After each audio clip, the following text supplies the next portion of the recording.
안녕하세요. 저는 박정순이라고 합니다. 정말 어처구니 없던 제 이야기 좀 들어주세요. 자식이라는 게 뭔지, 핏줄이라는 게 뭔지, 평생을 살아도 풀리지 않는 숙제 같은 것이라고들 하더군요. 하나밖에 없는 아들 민태가 유날이라는 아이를 데리고 와서 결혼하겠다고 했을 때 저는 세상을 다 얻은 것 같았어요. 인물도 훤하고 말도 어찌나 부침성 있게 하는지. 깍듯하게 어머님, 어머님 하며 따르는 모습에 제 마음은 솜사탕처럼 녹아내렸습니다. 그때는 그게 다 계산된 연기였다는 걸 꿈에도 몰랐지요. 그저 복덩이가 굴러들어왔구나. 이제 우리 민태 고생 끝이구나. 하고 안심했던 제 자신이 참으로 어리석었어요. 모든 비극은 바로 그 핸드폰, 제 손때 묻은 낡은 핸드폰 하나에서 시작되었습니다. 그날은 유난히 햇살이 좋은 주말 오후였어요. 거실 창으로 쏟아져 들어오는 볕을 쬐며 엊그제 담근 오이소박이를 꺼내놓고 아들 내외를 기다리고 있었죠. 민태가 이 오이소박이를 참 좋아하거든요. 곧이어 현관문 비밀번호 누르는 소리가 들리고 엄마, 저희 왔어요. 하는 아들의 목소리 뒤로 나리의 앙칼진 하이톤이 거실을 채웠습니다. 어머님, 안녕하세요. 와, 맛있는 냄새. 나리는 익숙하게 식탁 의자에 자리를 잡고 앉으며 최신 유행이라는 명품 가방을 옆에 놓더군요. 제 눈에는 그저 가죽 쪼가리로 보이는데 저런 게 아파트 전세금과 맞먹는다는 소리를 들으니 세상이 참 요지경이다 싶었어요. 나리야, 오는 길에 힘들지는 않았어? 운전은 민태가 하고. 제가 물으니 나리는 손톱을 매만지며 대답합니다. 아니에요, 어머님. 제가 했어요. 민태 씨는 운전하는 거 답답해서요. 그리고 이거 보세요. 나리가 갑자기 가방에서 번쩍이는 새 핸드폰을 꺼내 흔들어 보였어요. 젊은 사람들 말로 인덕션이라고 부르는 카메라가 3개나 달린 최신형이었습니다. 이번에 새로 나온 건데 색깔 정말 예쁘죠? 사진이 거의 전문가 수준으로 나온대요. 어머님도 이걸로 바꾸세요. 답답하게 옛날 거 쓰지 마시고요. 은근히 제 핸드폰을 깎아내리는 말투였지만 저는 그저 웃어넘겼습니다. 아들 녀석 월급 뻔한데 저런 사치는 어디서 나오는 걸까 잠시 걱정이 스쳤지만 설마 무슨 일이야 있겠나 싶었지요. 한참을 그렇게 자기 핸드폰 자랑을 늘어놓던 나리가 갑자기 표정을 바꾸며 미간을 찌푸렸어요. 이게 왜 이러지? 나리는 자기가 그렇게 자랑하던 새 핸드폰을 손바닥에 몇 번 내리치며 전원 버튼을 눌러댔습니다. 아, 짜증나. 산지 일주일도 안 됐는데 먹통이 됐네. 중요한데 연락할 곳이 있는데 투덜거리는 나리의 모습에 민태가 안절부절 못하며 제게 다가왔습니다. 엄마, 나리가 급하게 연락할 때가 있나 봐. 엄마 핸드폰 잠깐만 빌려드리면 안 될까? 아들의 말에 저는 순간 망설였어요. 제 핸드폰은 단순한 기계가 아니었거든요. 은행 업무부터 시작해서 친구들과의 소소한 연락, 제 모든 일상이 그 작은 기계 안에 담겨 있었으니까요. 그걸 뭘 빌려가니? 서비스 센터에 가봐야지 제가 마뜩잖게 대답하자 나리가 금세 울상을 지으며 말꼬리를 느렸습니다. 어머님, 정말 잠깐이면 돼요. 딱 한 통만 하고 드릴게요. 네. 친구랑 약속 잡은 게 있는데 확인을 해야 해서요. 옆에서 민태는 계속 제 팔을 툭툭 치며 눈치를 줬습니다. 엄마, 그냥 좀 빌려드려. 뭘 그렇게 빡빡하게 굴어 아들 녀석의 성화에. 그리고 금방이라도 눈물을 터뜨릴 것 같은 나리의 연기에 저는 결국 두 손을 들고 말았어요. 알았다, 알았어. 유난 떨기는. 여기 있다. 금방 돌려줘야 한다. 저는 안방 서랍에서 핸드폰을 꺼내 나리에게 건넸습니다. 나리는 핸드폰을 받아들자마자 언제 울상이었냐는 듯 환하게 웃으며 말했죠. 어머님, 고맙습니다. 저쪽 방에 가서 조용히 통화만 하고 올게요. 나리는 그렇게 제 핸드폰을 들고 작은 방으로 쏙 들어가 버렸습니다. 지금 생각해보면 그 아이가 제 인생을 통째로 들고 들어간 것이나 다름없었어요. 10분이 지나고 20분이 지나도 나리는 나올 생각을 안 했습니다. 그깟 통화 한 통이 뭐 그리 오래 걸리는지. 제가 아가 아직 멀었니? 하고 묻자 나리는 그제야 문을 빼꼼 열고 말했어요. 아, 어머님 죄송해요. 통신 상태가 안 좋은지 자꾸 끊겨서요. 거의 다 됐어요. 그 말에 또 속아 넘어간 저는 더는 재촉하지 않고 거실에 앉아 텔레비전만 멀뚱히 바라보았습니다. 1시간이 훌쩍 지나서야 나리는 방에서 나왔습니다. 어머님 여기요. 오래 써서 죄송해요. 근데 이거 좀 많이 느리네요. 제게 핸드폰을 돌려주는 나리의 말투에는 고마움 대신 불평이 섞여 있었어요. 그리고는 뭐가 그리 급한지, 어머님, 저희는 이만 가볼게요. 친구랑 약속이 있어서요. 라며 민태를 잡아 끌었습니다. 아들 녀석은 제가 정성껏 싸놓은 오이소박이 김치통은 쳐다보지도 않고 나리의 뒤를 허둥지둥 따라 나섰습니다. 텅 빈 거실에 혼자 남겨진 저는 허탈한 마음에 한숨만 내쉬었어요. 돌려받은 핸드폰을 무심코 켰는데 평소와는 다르게 배터리가 거의 닳아 있었습니다. 그 짧은 시간에 뭘 했기에 배터리가 이리도 없는 건지. 그때 조금만 더 유심히 살펴봤어야 했는데. 저는 그저 오래된 핸드폰이라 배터리가 빨리 닳는가 보다 하고 대수롭지 않게 충전기에 꽂아둘 뿐이었습니다. 그날 밤 저는 꿈자리가 뒤숭숭했어요. 시커먼 구렁이가 제 발목을 칭칭 감는 꿈을 꾸다가 소스라치게 놀라 잠에서 깼습니다. 며칠이 지났습니다. 나리가 빌려갔던 일은 까맣게 잊고 평소와 같은 일상을 보내고 있었어요. 오후 내내 드라마를 보다가 잠시 채널을 돌리는 사이에 딩동하고 문자 메시지 도착 알림이 울렸습니다. 무심코 화면을 보니 생전 처음 보는 번호로 문자가 와 있었어요. 땡땡캐피탈 박정순 고객님, 신청하신 500만 원 신용대출이 정상적으로 접수되었습니다. 심사 후 다시 연락드리겠습니다. 순간 제 눈을 의심했습니다. 대출이라니요. 평생 남에게 돈 한 번 빌려본 적 없는 저인데 이런 문자를 받으니 황당하기 짝이 없었어요. 이것들이 누굴 보고. 내가 돈이 없어서 대출받을 사람으로 보이나 저는 혀를 차며 중얼거렸습니다. 요즘은 스팸 문자도 참 가지가지로 온다고 생각했어요. 순진한 노인들을 상대로 사기를 치려는 수법이겠거니 하고는 곧장 해당 문자를 꾹 눌러 삭제해버렸습니다. 그리곤 다시 드라마에 집중하려 했지만 어쩐지 마음 한구석이 개운치 않았어요.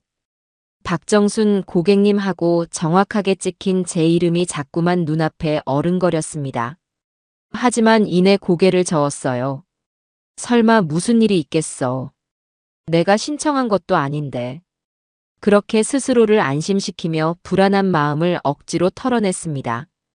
그것이 거대한 재앙의 서막을 알리는 경고음이었다는 사실은 꿈에도 모른 채 말이에요. 그 주 주말, 저는 동네 친구들과 함께 오랜만에 시장에 나갔습니다. 며칠 뒤가 제 생일이라 친구들이 밥을 사주겠다며 성화를 부렸거든요. 시장 입구에 있는 단골 칼국수 집에서 맛있게 식사를 하고 계산을 하려는데 지갑을 보니 현금이 모자랐어요. 아이고, 내가 정신이 없네. 걱정 마라. 내게는 이게 있지. 저는 으쓱하며 핸드폰을 꺼내 들었습니다. 아들이 깔아준 모바일 간편결제 앱은 제게 있어 최신 문물의 상징과도 같았거든요. 얼마 전에도 넉넉하게 10만 원을 충전해 두었으니 문제 없을 거라 생각했죠. 그런데 가게 주인이 내민 결제 단말기에 핸드폰을 가져다 대는 순간 잔액이 부족합니다 라는 차가운 음성이 흘러나왔습니다. 네, 잔액이 부족하다고요? 그럴 리가 없는데 저는 당황해서 얼굴이 화끈 달아올랐어요. 친구들은 옆에서 정순아, 너 그거 쓸 줄은 아는 거냐? 그냥 내가 낼게라며 웃었지만 저는 자존심이 상해오기가 생겼습니다. 아니야, 잠깐만 기다려봐. 저는 가게 한쪽으로 비켜서서 간편결제 앱을 켰습니다. 그리고는 제 눈을 의심했어요. 분명 10만 원이 넘게 있어야 할 잔액이 고작 몇천 원밖에 남아있지 않았던 겁니다. 너무 놀라 손가락을 떨며 이용 내역을 확인해 보았습니다. 그러자 제 기억에 없는 결제 기록들이 줄줄이 나타났어요. 3일 전 땡땡 스타일이라는 쇼핑몰에서 28,000원. 이틀 전 같은 쇼핑몰에서 35,000원. 그리고 어제는 땡땡 게임이라는 곳에서 만원, 또 만원, 15,000원. 도합 10만 원에 가까운 돈이 제가 알지도 못하는 곳에서 야금야금 빠져나간 것이었습니다. 심장이 쿵쾅거리고 손이 부들부들 떨렸어요. 대체 이게 무슨 일이지? 누가 내 핸드폰을 만지기라도 한 걸까? 머릿속이 하얗게 변하는 것 같았죠. 그 순간 제 머리를 스치는 단 한 사람의 얼굴이 있었습니다. 바로 며느리 유나리였어요. 하지만 애써 그 생각을 지우려 했습니다. 설마 아무리 그래도 며느리가 시어머니 돈을. 말도 안 되는 일이라고 스스로를 다그쳤죠. 결국 그날 칼국수 값은 친구가 대신 계산했습니다. 저는 고맙다는 말도 제대로 못하고 창피함과 황당함에 고개를 푹 숙인 채 집으로 돌아왔어요. 집에 오자마자 저는 떨리는 손으로 나리에게 전화를 걸었습니다. 신호음이 몇 번 가고 나서야 나리가 전화를 받았어요. 평소보다 한 톤 높은 어딘가 귀찮음이 묻어나는 목소리였죠. 여보세요? 어머님 웬일이세요? 저는 애써 마음을 진정시키고 차분하게 물었습니다. 아가, 혹시 내 핸드폰으로 뭐 산 적 있니? 간편결제 돈이 하나도 없어져서 말이다. 제 말이 끝나자마자 수화기 너머에서 나리의 어이없다는 듯한 웃음소리가 들려왔습니다. 네. 어머님, 제가요? 제가 어머님 돈을 뭐하러 써요? 저 돈 많아요. 그 말이 비수처럼 가슴에 꽂혔어요. 이어서 나리는 걱정하는 척 하지만 그 속에는 저를 무시하는 기색이 역력한 말투로 말을 이었습니다. 어머님, 그거 혹시 연세 드셔서 잘못 누르신 거 아니에요? 요즘 그런 거 많다던데. 여기저기 막 누르다 보면 자기도 모르게 결제된다고 하더라고요. 호호. 이제 그런 거 쓰지 마시고 그냥 카드 쓰세요. 복잡하잖아요. 나리의 웃음소리가 귀에서 윙윙거리는 것 같았습니다. 저를 완전히 기억력 없고 판단력 흐린 늙은이 취급하는 그 태도에 피가 거꾸로 솟는 기분이었어요. 아니다. 내가 그런 걸 잘못 누를 사람이 아니야. 제가 단호하게 말했지만 나리는 에이, 그러시겠죠. 근데 저는 정말 아니니까 다른데 한번 알아보세요. 저 지금 바빠서 끊을게요. 어머님하고는 일방적으로 전화를 끊어버렸습니다. 뚝 하고 끊어진 전화기 너머로 정적이 흘렀습니다. 저는 한동안 멍하니 핸드폰을 손에 쥔 채 서 있었어요. 나리의 말이 맞을지도 모른다는 생각, 그리고 설마 하는 의심이 머릿속에서 엉켜 싸우기 시작했습니다. 하지만 제 마음 깊은 곳에서는 이미 불길한 예감이 독버섯처럼 피어오르고 있었어요. 이건 시작에 불과하다는, 앞으로 더 끔찍한 일이 벌어질 것만 같다는 그런 끔찍한 예감 말입니다. 그날 이후 제 마음은 잔잔한 호수에 돌멩이가 던져진 것처럼 내내 파문이 일었습니다. 나리의 뻔뻔한 목소리와 저를 노인네 취급하던 그 웃음소리가 이명처럼 귓가를 맴돌았어요. 애써 아니라고, 내가 정말 실수한 것이라고 생각하려 해도 목에 걸린 생선 가시처럼 의심은 사라지지 않았습니다. 며칠 밤을 설치고 나니 혈압이 오르는지 뒷목이 뻣뻣하고 머리가 지끈거렸어요. 이런 일로 자식 내외와 얼굴을 붉히고 싶지 않았습니다. 그래, 그깟 몇만 원 내가 잃어버린 셈 치자. 그렇게 마음을 다잡고 다시 평온을 찾으려 안간힘을 썼지요. 하지만 운명은 제가 어설픈 평화 속에 안주하도록 내버려 두지 않았습니다. 더 거대한 폭풍이 제 삶의 문턱에서 조용히 숨을 고르고 있었으니까요. 사건은 보름 정도 지난 후에 터졌습니다. 매달 말일은 제가 가진 작은 상가에서 월세가 들어오는 날이에요. 세입자분들이 하루 이틀 늦을 때도 있지만 대부분은 날짜를 어기지 않고 꼬박꼬박 입금해 주십니다. 그 돈을 받아 공과금도 내고 생활비도 하고 남는 돈은 다시 예금 통장에 차곡차곡 모으는 것이 제 유일한 재테크이자 소소한 낙이었어요. 그날도 아침부터 은행 앱에 들어가 입금 알림이 떴는지 확인하고 있었습니다. 그런데 무언가 이상했어요. 분명 어제 저녁까지 확인했을 때와 통장 잔액의 앞자리 숫자가 달랐습니다. 한참을 눈을 비비고 다시 쳐다보았어요. 잘못 본 것이 아니었습니다. 동그라미 하나가, 아니 숫자 하나가 통째로 사라져 있었어요. 심장이 쿵 하고 바닥으로 떨어지는 소리가 들리는 듯 했습니다. 저는 떨리는 손으로 거래 내역 조회를 눌렀습니다. 스크롤을 내리자 제 눈을 의심하게 하는 출금 기록이 선명하게 찍혀 있었어요. 김민태 앞으로 정확히 1,000만 원. 출금 시간은 닷새 전 새벽 2시 17분. 제가 세상 모르고 잠들어 있을 시간이었습니다. 머릿속이 하얘지면서 숨이 턱 막혔어요. 1,000만 원이라니요. 제가 평생을 아끼고 아껴서 모은 제 노후 자금이자 마지막 보루 같은 돈이었습니다. 소액 결제 몇만 원과는 차원이 다른 문제였죠. 혹시 아들에게 무슨 급한 일이 생겨서 제게 말을 못하고 가져다 쓴 걸까?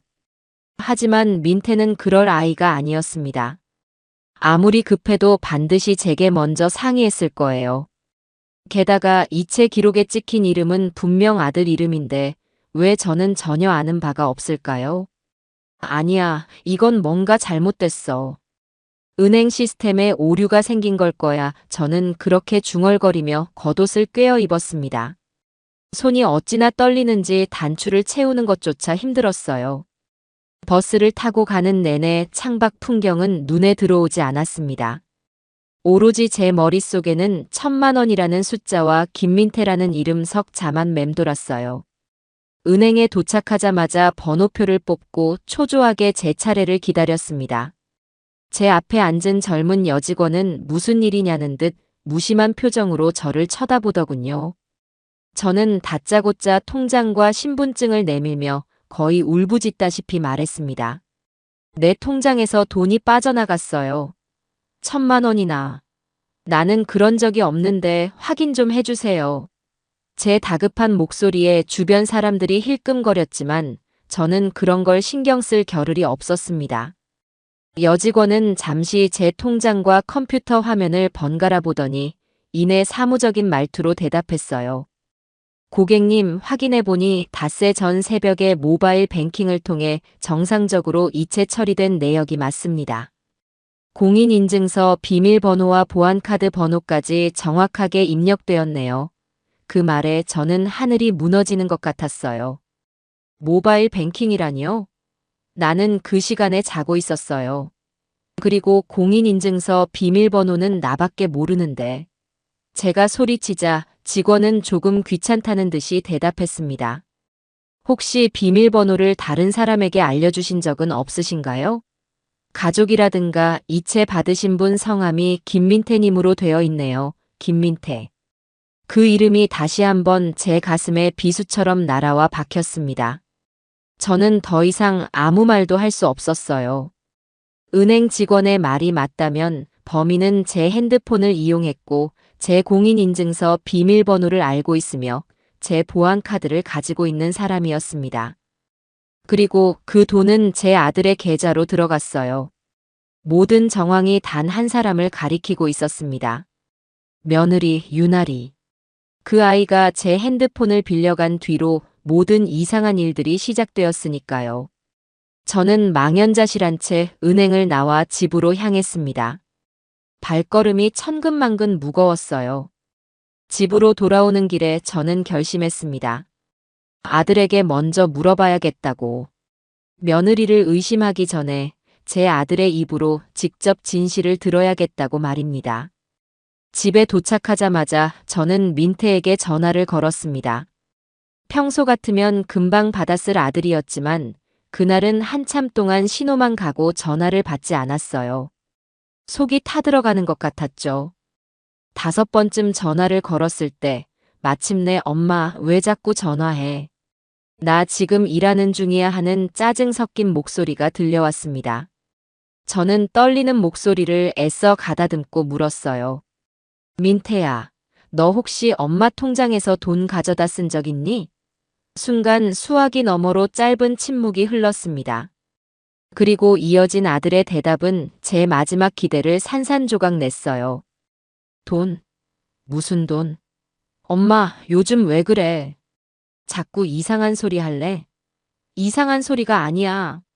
내 통장에서 1,000만 원이 너 통장으로 빠져나갔어. 닷새 전에. 이게 어떻게 된 일인지 설명 좀 해봐. 제가 울부짖자 민태는 한숨을 푹 쉬며 말했습니다. 아, 그거. 나리가 그러는데 엄마가 우리 쓰라고 준 돈이라며. 사업 자금에 보태 쓰라고 엄마가 이체해줬다고 하던데. 기가 막혔습니다. 제가 제 손으로 돈을 보내줬다고요? 내가 언제? 나는 그런 적 없어. 그 시간에 나는 자고 있었어. 엄마, 좀 진정하고 들어봐. 나리가 엄마한테 몇 번이나 고맙다고 했는데 엄마가 뭘 또 기억을 못하고 그래. 엄마, 정말 병원에 한번 가봐야 하는 거 아니야? 자꾸 이러시면 나도, 나리도 너무 힘들어. 아들의 목소리에는 저에 대한 걱정이 아니라 귀찮음과 원망이 가득 담겨 있었습니다. 제 아들이 제 속으로 낳은 자식이 저를 치매 노인 취급하고 있었어요. 나리의 새빨간 거짓말에 완전히 넘어가 버린 것이었습니다. 아니야, 민태야. 그건 나리가 거짓말하는 거야. 엄마 돈 그 아이가 훔쳐간 거라고. 엄마, 말 조심해. 어떻게 나리한테 그런 험한 말을 할 수가 있어. 나리 그런 애 아니야. 엄마가 요즘 우리한테 서운한 게 있어서 그러는 모양인데 이런 식은 정말 아니지. 실망이다. 정말 민태는 그렇게 제 가슴에 대못을 박는 말을 내뱉고는 일방적으로 전화를 끊어버렸습니다. 저는 그 자리에 주저앉아 한참을 울었어요. 돈을 잃은 것보다 더 아픈 것은 아들의 배신이었습니다. 제 아들이 완전히 변해버렸어요. 저와 며느리 사이에서 아들은 조금의 망설임도 없이 며느리의 편에 서서 제 가슴에 칼을 꽂았습니다. 눈물이 더는 나오지 않을 때쯤 저는 자리에서 일어났습니다. 이대로 주저앉아 있을 수만은 없었어요. 독한 마음을 먹고 다시 핸드폰을 들었습니다. 이번에는 나리에게 직접 전화를 걸었어요. 신호가 2번 울리기도 전에 나리가 전화를 받았습니다. 어머님, 민태 씨한테 전화 받았어요. 저한테 정말 너무 하신 거 아니에요? 시작부터 따지고 드는 목소리였어요. 아가, 너 나한테 할 말 없니? 내 통장에 있던 1,000만 원 어떻게 된 거니? 제가 차갑게 묻자 나리는 기다렸다는 듯이 소리를 지르기 시작했습니다. 어머님, 사람을 뭘로 보시고 자꾸 돈 하세요. 그거 어머님이 저희 보태 쓰라고 주신 돈이잖아요. 민태 씨 사업하는 거 힘든 거 뻔히 아시면서 주셨다 뺏는 게 어디 있어요? 그리고 제가 언제 훔쳐갔다고 그러세요? 증거 있어요? 뻔뻔함의 극치였습니다. 나리는 마치 자기가 피해자인 것처럼 목소리를 높여 억울함을 토해냈어요. 증거. 너가 내 핸드폰 빌려간 날 이후로 이런 일이 생겼잖니. 그날 내 핸드폰으로 무슨 짓을 한 거야? 무슨 짓이라니요? 말 함부로 하지 마세요. 제가 어머님 핸드폰으로 뭘 해요? 통화 한 통 한 죄밖에 없어요. 어머님이 연세 드셔서 자꾸 깜빡깜빡 하시니까 애먼 사람 잡으시는 거잖아요. 제가 이럴 줄 알았으면 민태 씨랑 결혼 안 했어요. 어떻게든 결혼 말리시려고 이러시는 거죠? 네, 알겠어요. 그렇게 제 얼굴 보기 싫으시면 저 민태 씨랑 이혼할게요. 됐어요? 나리는 울고불고 소리를 지르며 전화를 끊었습니다. 그야말로 적반하장도 유분수였죠. 제 돈을 훔쳐가고도 모자라 저를 아들과 이간질하고 정신 나간 노인네로 몰아세우는 그 아이의 악랄함에 온몸이 부들부들 떨렸습니다. 잠시 후 아들에게서 문자가 왔어요. 엄마, 날이 지금 엄마 때문에 울고불고 난리 났어. 당분간 저희 집에 찾아오지도 말고 연락도 하지 마. 그 문자를 보는 순간 제 세상이 완전히 무너져 내렸습니다. 저는 돈도 자식도 제 인생도 모두 잃어버린 기분이었어요. 사방이 벽으로 꽉 막힌 어두운 방에 혼자 갇혀버린 것만 같았습니다. 며칠을 알아누웠습니다. 밥도 넘어가지 않고 잠도 오지 않았어요. 눈을 감으면 나리의 비웃는 듯한 얼굴과 아들의 차가운 목소리가 환영처럼 나타나 저를 괴롭혔습니다. 억울하고 분해서 화병이 날 지경이었죠. 이러다 정말 제 풀에 쓰러져 죽겠다 싶었어요. 하지만 이대로 죽을 수는 없었습니다. 이렇게 당하고만 있을 수는 없었어요. 제 평생을 바쳐 모은 재산을 지켜야 했고 무엇보다 제 명예를 되찾아야 했습니다. 저를 정신 나간 노망난 늙은이로 몰아붙인 며느리와 그런 며느리의 말만 믿고 등을 돌린 아들에게 진실이 무엇인지 똑똑히 보여줘야 했습니다. 저는 끙끙 앓던 몸을 억지로 일으켜 세웠습니다. 그리고 다시 은행으로 향했어요. 지난번에 그 무심한 여직원이 아닌 다른 사람에게 희망을 걸어보고 싶었습니다. 은행은 여전히 사람들로 붐볐습니다. 번호표를 뽑고 한참을 기다려 창구에 앉았어요. 이번에는 갓 입사한 것처럼 보이는 앳된 얼굴의 남자 직원이었습니다. 저는 지난번처럼 흥분하지 않고 최대한 차분하게 자초지종을 설명하기 시작했어요. 제가 잠든 사이에 돈이 빠져나갔고 아들은 제가 돈을 준 거라고 말하고 며느리는 잡아떼는 상황까지. 제 이야기를 듣는 남자 직원의 표정은 이전의 여직원과는 달랐습니다. 안타깝다는 듯 미간을 살짝 찌푸리며 제 이야기에 귀를 기울여 주더군요. 제 하소연이 끝나자 그는 잠시 생각에 잠기더니 조심스럽게 입을 열었습니다. 어르신, 혹시 핸드폰 잠시 볼 수 있을까요?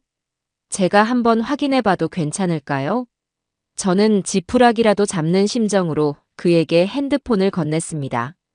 직원은 제 핸드폰을 받아들고 이것저것 능숙하게 눌러보기 시작했어요. 한참을 들여다보던 그의 표정이 점점 심각해졌습니다. 어르신, 이거 이상한데요. 그의 말에 제 심장이 다시 쿵쾅거리기 시작했어요. 뭐가 이상한가? 제가 묻자 직원이 핸드폰 화면을 제 쪽으로 돌려 보여주었습니다. 화면에는 인증서 관리라는 메뉴가 떠 있었어요. 여기 보시면 약 보름 전에 공인인증서가 재발급된 기록이 있습니다.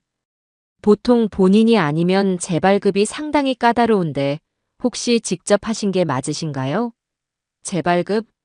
나는 그런 거 한 적 없어. 제 대답에 직원은 고개를 끄덕이며 말을 이었습니다. 그리고 더 이상한 게 있습니다. 그는 갤러리 앱을 열어 사진첩을 보여주었습니다. 그 안에는 제가 찍은 적 없는 사진 한 장이 저장되어 있었어요. 바로 제 보안카드 앞뒷면을 찍은 사진이었습니다. 사진을 보는 순간 온몸에 소름이 돋았습니다. 이건 제가 말을 잇지 못하자 직원이 설명해 주었습니다. 범인은 어르신 핸드폰으로 인증서를 재발급받고 이 보안카드 사진을 이용해 모든 금융 거래를 한 것으로 보입니다. 이렇게 증거를 남겨둘 정도로 대담하고 치밀하네요. 모든 퍼즐이 맞춰지는 순간이었습니다. 나리는 제 핸드폰을 빌려가서 통화를 한 것이 아니었어요. 그 1시간 남짓한 시간 동안 제 핸드폰에 있는 공인인증서를 재발급받고 제 지갑에 있던 보안카드를 꺼내 사진으로 찍어 저장해 둔 것이었습니다. 그러니 언제 어디서든 제 통장을 자기 통장처럼 마음대로 주무를 수 있었던 거죠. 저는 그 젊은 은행원에게 몇 번이고 고맙다고 인사를 하고 자리에서 일어났습니다. 명백한 증거를 찾았다는 안도감과 함께 상상 이상의 악랄함에 치가 떨렸어요. 은행을 나서는데 심장이 다시 한번 철렁 내려앉는 기분이 들었습니다. 예금 1,000만 원이 전부가 아닐 수도 있다는 끔찍한 생각이 뇌리를 스쳤기 때문이에요. 저는 홀린 듯이 발걸음을 옮겨 은행 옆 건물에 있는 보험회사 고객센터로 향했습니다. 고객센터에 들어가 제 이름을 대고 계약 내용을 확인해 달라고 요청했습니다. 20년 넘게 붙던 종신보험이었어요. 무슨 일이 생겼을 때 아들에게 짐이 되지 않으려고, 그리고 제가 세상을 떠났을 때 조금이라도 보탬이 되어주려고 악착같이 유지해온 제 마지막 자존심 같은 것이었습니다. 잠시 컴퓨터를 두드리던 직원의 표정이 어두워졌어요. 고객님, 해당 보험은 열흘 전에 해지 처리되셨는데요. 네. 해지라니요? 누가요? 온라인으로 직접 해지 신청하셨고, 해지 환급금 6천만 원가량은 고객님 명의의 다른 은행 계좌로 모두 송금 완료되었습니다. 직원이 보여주는 화면에는 제가 생전 처음 보는 낯선 은행의 계좌번호가 적혀 있었습니다. 나리가 제 명의를 도용해 만든 대포 통장이 틀림없었어요. 저는 그 자리에 그대로 주저앉을 뻔했습니다. 예금 1,000만 원이 아니었어요. 6천만 원. 제 20년 세월이 담긴 피 같은 돈이 공중으로 날아가 버린 것이었습니다. 나리는 제 예금뿐만 아니라 보험까지 손을 대 제 노후를 송두리째 뽑아가고 있었던 겁니다. 정신을 차릴 수가 없었습니다. 비틀거리는 걸음으로 집으로 돌아왔어요. 식탁에 힘없이 주저앉아 멍하니 허공만 바라보았습니다. 그때 우편함에 꽂아두고 며칠째 확인하지 않았던 우편물들이 생각났어요. 혹시나 하는 마음에 우편함으로 달려가 쌓여있던 편지들을 들고 왔습니다. 각종 공과금 고지서와 광고지들 사이에 낯선 캐피탈 회사의 로고가 찍힌 봉투 하나가 끼어 있었습니다. 며칠 전 스팸인 줄 알고 지워버렸던 그 대출 신청 문자를 보낸 바로 그곳이었어요. 손을 벌벌 떨며 봉투를 뜯었습니다. 안에는 대출 약정서라는 제목의 서류가 들어 있었어요. 제 명의로 500만 원이 대출되었고 매달 얼마씩의 원리금을 상환해야 한다는 내용이 빼곡히 적혀 있었습니다. 예금 1,000만 원, 보험 해지 환급금 6천만 원, 그리고 저도 모르는 대출 500만 원. 나리가 제게서 훔쳐간 돈은 무려 7,500만 원에 달했습니다. 제가 평생 길거리에서 폐지를 주워 팔아도 만져보기 힘든 거액이었어요. 그제야 모든 상황이 명확하게 이해되었습니다. 나리는 처음부터 제 전 재산을 노리고 계획적으로 접근한 것이었어요. 아들과의 결혼도 그 살랑거리던 애교도 모두가 이 돈을 노린 치밀한 연극이었습니다.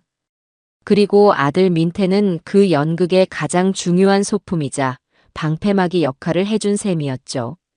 분노와 배신감에 심장이 터져버릴 것 같았어요. 눈물이 비오듯 쏟아졌습니다. 하지만 그 눈물은 단순한 슬픔의 눈물이 아니었어요. 피눈물이었습니다. 내 인생을 이렇게 망가뜨린 그 아이를 절대로 용서하지 않겠다는, 무슨 수를 써서라도 내 모든 것을 되찾고 그 아이에게 죗값을 치르게 하겠다는 처절한 복수의 다짐이었습니다. 저는 더 이상 나약한 피해자가 아니었어요. 모든 것을 잃은 저는 이제 아무것도 두려울 것이 없었습니다. 저는 흐르는 눈물을 주먹으로 닦아내고 비장한 표정으로 핸드폰을 집어들었습니다.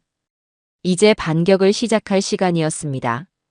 분노로 온몸이 떨렸지만 혼자서는 무엇부터 시작해야 할지 막막했습니다. 경찰에 신고부터 해야 할까? 하지만 나리는 분명 증거 있냐며 큰 소리를 칠 것이고 아들은 여전히 나리의 편에 서서 저를 정신 나간 사람으로 몰아갈 게 뻔했습니다. 섣불리 움직였다가는 오히려 당할 수도 있겠다는 생각이 들었어요. 그때 제 머릿속에 한 사람의 얼굴이 떠올랐습니다. 젊은 시절부터 시장에서 같이 장사하며 동고동락했던 친구, 경자였어요. 경자는 저와는 달리 불의를 보면 참지 못하고 머리 회전도 빨라서 굳은 일이 있을 때마다 늘 제 편이 되어주던 친구였습니다. 저는 마지막 희망을 걸고 경자에게 전화를 걸었습니다. 여보세요, 정순이냐? 목소리가 왜 그래? 어디 아파? 제 목소리를 듣자마자 경자는 단박에 이상한 낌새를 눈치챘습니다. 저는 더 참지 못하고 전화기를 붙들고 그동안 있었던 일들을 전부 털어놓기 시작했어요. 나리가 핸드폰을 빌려간 일부터 사라진 소액결제 금액, 뭉텅이로 빠져나간 예금, 해지된 보험, 그리고 저도 모르는 대출까지. 말을 하는 내내 억울함에 목이 메고 눈물이 흘렀습니다. 제 이야기를 잠자코 듣고 있던 경자는 한숨을 푹 쉬더니 이내 버럭 소리를 질렀습니다. 이런 미친 여편네를 봤나? 야, 박정순. 너 그걸 왜 지금까지 혼자 끙끙 앓고 있었어? 당장 그년 머리끄덩이를 잡으러 가도 시원찮을 판에. 경자의 불호령에 저는 오히려 정신이 번쩍 드는 기분이었어요. 경자야, 나 어떡하면 좋으니? 민태는 완전히 그 애한테 넘어가서 내 말은 들으려고도 안 해. 제가 울먹이자 경자가 단호하게 말했습니다. 울지 마. 지금 울 때가 아니야. 정신 똑바로 차려, 박정순. 이대로 당하고만 있을 거야? 내가 평생 어떻게 모은 돈인데 그걸 날강도 같은 년한테 뺏겨. 당장 우리 집으로 와. 얼굴 보고 얘기하자. 경자의 말에 저는 용기를 얻어 옷을 챙겨 입고 경자의 집으로 향했습니다. 경자는 저를 보자마자 등을 세게 후려치며 소리쳤어요. 이 바보야. 속이 다 썩어 문드러졌겠네. 그리곤 따뜻한 유자차를 한 잔 내어주며 제 옆에 앉았습니다. 경자의 얼굴을 보니 왠지 모를 안도감에 다시 눈물이 핑 돌았어요. 경자는 제 손을 꽉 잡아주며 말했습니다. 됐다, 이제 울지 마. 나랑 같이 잡자, 그 여우 같은 년. 아니, 구렁이 같은 년이지. 내 돈 다 토해내게 만들고 내 아들놈 정신도 번쩍 들게 해줘야지. 경자의 단호한 목소리는 제게 큰 힘이 되어 주었습니다.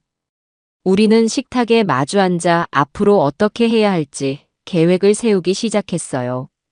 경자는 경찰에 바로 신고하는 것은 아직 이르다고 했습니다. 날이 그년이 보통 내기가 아닌 것 같아. 증거도 없이 갔다가는 오히려 무고죄로 역공을 당할 수 있어. 확실한 물증, 스스로 제 입으로 범행을 자백하게 만드는 증거가 필요해. 자백이라니. 그 뻔뻔한 애가 제 입으로 불 것 같아? 제가 묻자 경자는 의미심장한 미소를 지으며 말했습니다. 사람은 돈 앞에서 약해지기 마련이야. 특히나 그렇게 탐욕스러운 인간은 더 그렇지. 우리가 미끼를 던지는 거야. 그년이 절대 거부할 수 없는 아주 달콤한 미끼를 경자의 눈이 반짝였습니다. 그러다 경자는 갑자기 무릎을 탁 치며 말했어요. 정순아, 너 옛날에 쓰던 핸드폰 혹시 집에 있니? 버리지 않았으면 경자의 말에 생각해보니 서랍 구석에 예전에 쓰던 낡은 스마트폰을 넣어둔 기억이 났습니다. 있긴 한데 그건 왜? 됐어. 그거 가지고 와. 이제부터 작전 시작이야. 저는 경자의 집에서 나와 곧장 집으로 돌아와 서랍을 뒤졌습니다. 먼지가 뽀얗게 쌓인 낡은 스마트폰을 찾아내 충전기에 꽂으니 다행히도 전원이 켜졌어요. 저는 그 핸드폰을 들고 다시 경자에게 달려갔습니다. 경자는 제 낡은 핸드폰을 받아들고 한참을 만지작거리더니 이내 통화 녹음 앱을 찾아냈습니다. 자, 봐봐. 전화가 걸려오면 이 버튼만 누르면 돼. 그럼 상대방 목소리랑 내 목소리가 전부 녹음되는 거야. 음질도 아주 깨끗한 애. 경자는 제게 녹음 기능을 몇 번이고 시연해 보여주며 사용법을 익히게 했습니다. 앞으로 날이나 민태랑 통화할 일 있으면 무조건 이걸로 받아. 그리고 녹음 버튼 누르는 거 잊지 마. 알았지? 저는 고개를 끄덕이며 낡은 핸드폰을 손에 꽉 쥐었습니다. 작은 기계 덩어리였지만 제게는 천군만마를 얻은 것처럼 든든했어요. 드디어 반격의 무기가 생긴 것이었습니다. 첫 번째 작전은 바로 시작되었습니다. 경자는 제 옆에 바싹 붙어 앉아 제 원래 핸드폰으로 아들 민태에게 전화를 걸라고 시켰습니다. 그리고는 낡은 핸드폰의 녹음 버튼을 누르고 스피커폰으로 바꾸라고 손짓했어요. 신호가 몇 번 가고 민태가 전화를 받았습니다. 엄마 연락하지 말랬잖아. 여전히 차갑고 귀찮다는 목소리였어요. 경자는 제게 눈짓으로 어서 말하라고 재촉했습니다. 저는 심호흡을 한 번 하고 일부러 울먹이는 목소리로 연기를 시작했어요. 민태야, 엄마야. 너 말이 맞는 것 같아. 내가 정말 나이를 먹어서 정신이 오락가락했나 봐. 나리한테 너무 미안해서 어떡하니. 내가 사과해야 하는데 나리 좀 바꿔줄 수 있겠어? 제 서러운 연기에 경자는 옆에서 잘한다며 주먹을 쥐어 보였습니다. 수화기 너머의 민태는 조금 당황한 듯 했어요. 엄마, 갑자기 왜 그래? 알았어. 잠깐만. 잠시 후 전화기 너머로 작은 소리가 들려왔습니다. 민태가 나리에게 무언가 속삭이는 소리였죠. 나리야, 엄마가 전화했는데 자기가 잘못한 것 같다고 너한테 사과하고 싶대. 그러자 아주 희미하지만 분명하게 나리의 목소리가 들려왔습니다. 스피커폰이라 작게 들렸지만 그 목소리는 분명 나리의 것이었어요. 뭘 바꿔줘? 그냥 엄마가 돈 줄 거 있나 보지. 얼마 줄 거냐고 물어봐. 그리고 나한테 사과하려면 돈으로 하라고 해. 나리의 목소리는 제 귀에 똑똑히 들렸고 당연히 낡은 핸드폰에도 고스란히 녹음되고 있었습니다. 제 옆에 있던 경자는 분노에 찬 얼굴로 입모양으로 욕설을 내뱉었어요. 잠시 후 민태가 다시 전화를 받았습니다. 엄마, 나리는 지금 좀 그렇고 할 말 있으면 나한테 해. 민태는 나리가 시키는 대로 혹은 나리의 눈치를 보며 어설프게 상황을 막고 있었습니다. 저는 작전대로 한 발 물러섰습니다. 아, 알겠다. 그럼 나중에 다시 할게. 나리한테 꼭 미안하다고 전해줘. 저는 그렇게 전화를 끊었습니다. 경자는 곧바로 녹음된 파일을 재생했어요. 민태와의 대화, 그리고 그 뒤로 희미하게 들려온 나리의 목소리. 나한테 사과하려면 돈으로 하라고 해. 비록 작고 희미했지만 이것은 나리의 탐욕과 인성을 증명하는 첫 번째 증거였습니다. 저는 녹음된 나리의 목소리를 들으며 주먹을 불끈 쥐었어요. 그래, 유나리. 어디 한번 해보자. 너의 그 탐욕을 이용해서 내가 스스로 파놓은 함정에 빠지게 만들어주마. 제 마음속에서 복수의 불꽃이 활활 타오르기 시작했습니다. 첫 번째 녹음 파일은 분명 의미 있는 시작이었지만 그것은 거대한 빙산의 일각에 불과하다는 것을 경자와 저는 잘 알고 있었습니다.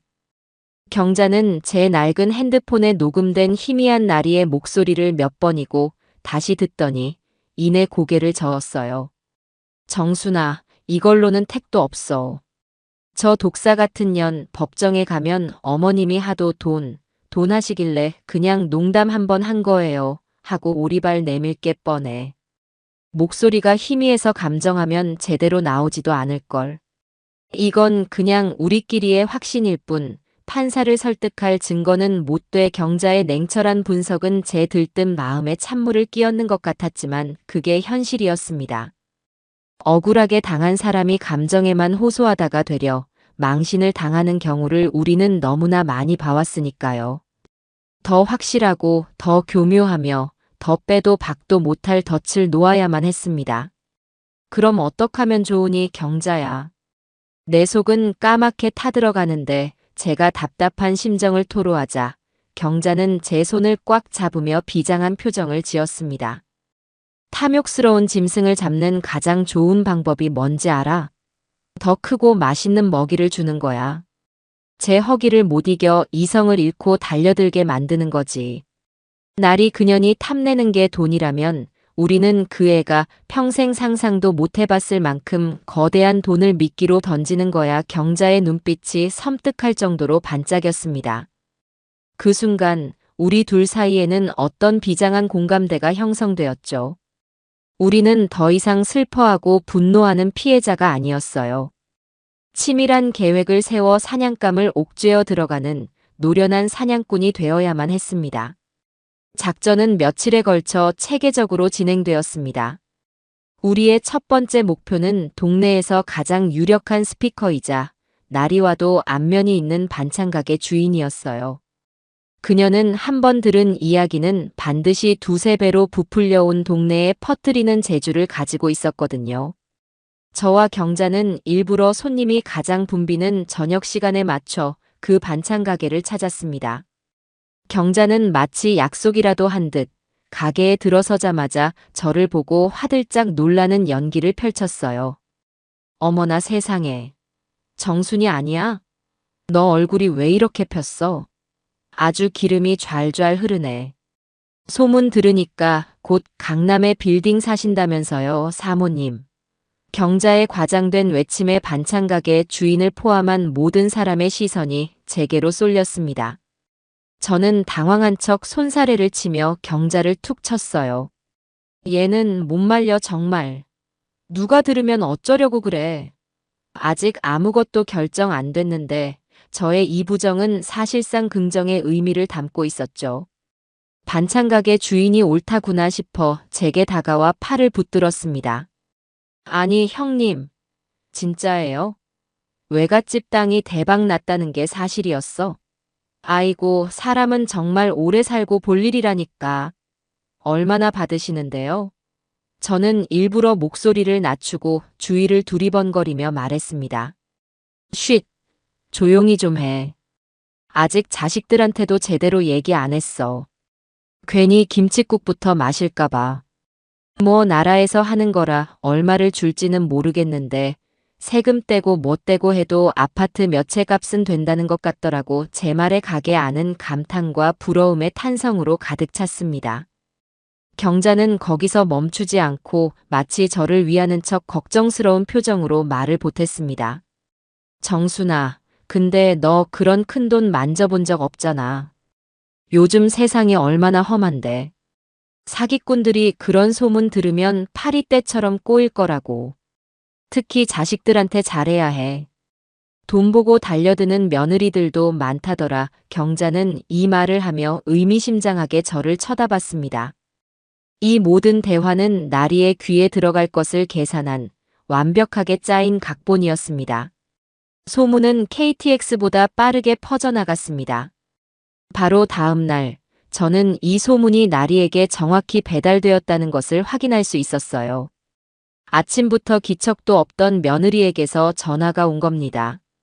어머님, 안녕하세요. 좋은 아침이에요. 식사는 하셨어요? 그 목소리는 마치 꿀을 바른 것처럼 달콤하고 간사했습니다. 저는 짐짓 아무것도 모른다는 듯 퉁명스럽게 대답했어요. 해 뜨고 지는 거 하루 이틀 보니. 용건만 간단히 해라. 에이, 어머님. 제가 꼭 용건이 있어야 전화드리나요? 그냥 어머님 목소리 듣고 싶어서 전화드렸죠. 근데 어머님, 혹시 무슨 좋은 일 있으세요? 어제 민태 씨가 동네에서 이상한 말을 들었다고 해서요. 저는 기다렸다는 듯이 한숨을 푹 쉬며 말했습니다.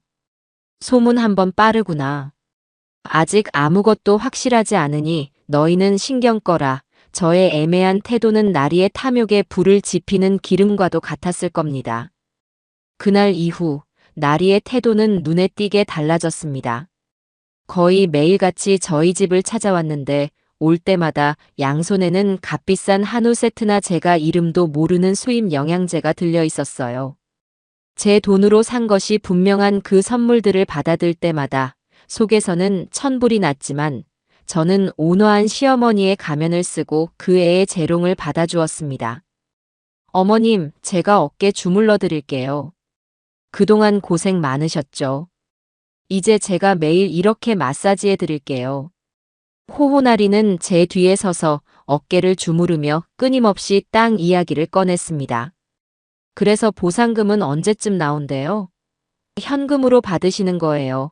아니면 다른 땅으로 받으시는 거예요? 요즘은 세금 문제 때문에 현금으로 다 받으면 손해래요. 저희 민태 씨 아는 세무사가 있는데 제가 상담 한번 받아보라고 할까요? 그 아이의 머릿속은 온통 제 돈을 어떻게 하면 합법적으로 혹은 교묘하게 자기 주머니로 옮길 수 있을까 하는 생각으로 가득 차 보였습니다. 나리의 탐욕이 노골적으로 드러날수록 경자와 저는 다음 단계를 준비했습니다. 이제는 낡은 스마트폰의 녹음 기능으로는 한계가 있었어요. 나리와 마주 앉아 대화할 때 대놓고 녹음 버튼을 누를 수는 없는 노릇이었으니까요. 경자는 며칠 동안 발품을 팔아 남대문 시장과 용산 전자상가를 뒤지더니 마침내 완벽한 물건을 구해왔습니다. 겉보기에는 아주 평범한 검은색 만년필이었지만 그 안에는 초소형 고성능 녹음기가 내장되어 있었어요. 정순아, 이거 봐봐. 독일제라서 그런지 음질이 아주 기가 막혀. 주머니에 넣어둬도 작은 속삭임까지 다 잡는데. 이 펜 클립 부분을 위로 한번 올리면 녹음 시작, 다시 내리면 녹음 중지야. 아주 간단하지? 경자는 제게 녹음 펜의 사용법을 시연해 보이며 제 손에 쥐어주었습니다. 저는 그 차갑고 묵직한 펜을 손에 쥐고 경자 앞에서 몇 번이고 녹음 연습을 했습니다. 클립을 올리고 내리는 미세한 감각을 손끝에 익혔어요. 눈을 감고도 자연스럽게 조작할 수 있을 때까지 반복했습니다. 이것은 단순한 기계가 아니었어요. 제 억울함을 풀어주고 저 악랄한 며느리의 가면을 벗겨낼 정의의 칼이었습니다. 경자는 마지막으로 제게 신신당부했습니다. 정순아, 이제부터가 진짜 싸움이야. 절대 흥분하면 안 돼. 저쪽에서 아무리 널 화나게 하고 무시해도 너는 끝까지 어수룩하고 순진한 시어머니를 연기해야 해. 저쪽이 방심하고 제 발로 함정에 걸어 들어오게 만들어야 한다고. 할 수 있지? 저는 경자의 눈을 똑바로 바라보며 굳게 고개를 끄덕였습니다. 할 수 있고 말고요. 내 전 재산을, 내 자존심을, 그리고 내 아들을 되찾기 위해서라면 저는 악마 앞에서도 미소를 지을 수 있었습니다. 이제 모든 판은 짜였습니다. 거대한 먹이를 앞에 두고 교활한 짐승이 이성을 잃고 달려들기만을 기다리면 되는 것이었습니다. 그로부터 며칠 뒤 제 예상대로 나리는 더 이상 기다릴 수 없다는 듯이 행동에 나섰습니다. 주말 아침부터 전화를 걸어와서는 보상금 관련 서류를 자기가 대신 처리해주겠다며 당장 만나자고 성화를 부렸어요. 어머님, 제가 시청 담당자랑 통화했는데 오늘까지 온라인으로 서류 접수를 안 하면 순서가 뒤로 한참 밀린대요. 그러다 보상금 못 받으면 어떡해요? 제가 지금 갈 테니 어머님 신분증이랑 도장, 그리고 보안카드 같은 거 다 준비해 놓으세요. 나리의 목소리는 저를 위하는 척했지만 그 안에는 다급함과 초조함이 역력했습니다. 저는 속으로 쾌재를 부르며 최대한 불안하고 어쩔 줄 모르는 목소리로 대답했습니다. 어머, 그러니? 큰일이구나. 알겠다, 아가. 어서 오렴. 전화를 끊고 저는 심호흡을 한번 한 뒤 경자가 사준 그 비장의 녹음 펜을 블라우스 가슴 주머니에 단단히 꽂았습니다. 그리고 거실 식탁에 경자가 만들어준 가짜 서류 뭉치와 제 지갑을 올려놓고 마지막 결전을 준비했습니다. 얼마 지나지 않아 현관문이 거의 부서져라 열리고 나리가 헐레벌떡 들어왔습니다. 어머님, 아직도 그러고 앉아 계시면 어떡해요? 시간이 없는데. 나리는 소파에 외투를 집어 던지고는 곧장 식탁으로 달려와 서류들을 낚아챘습니다. 신분증이랑 도장은요? 보안카드는 어디 있어요? 그 모습은 마치 빚독촉을 하러 온 사채업자 같았어요.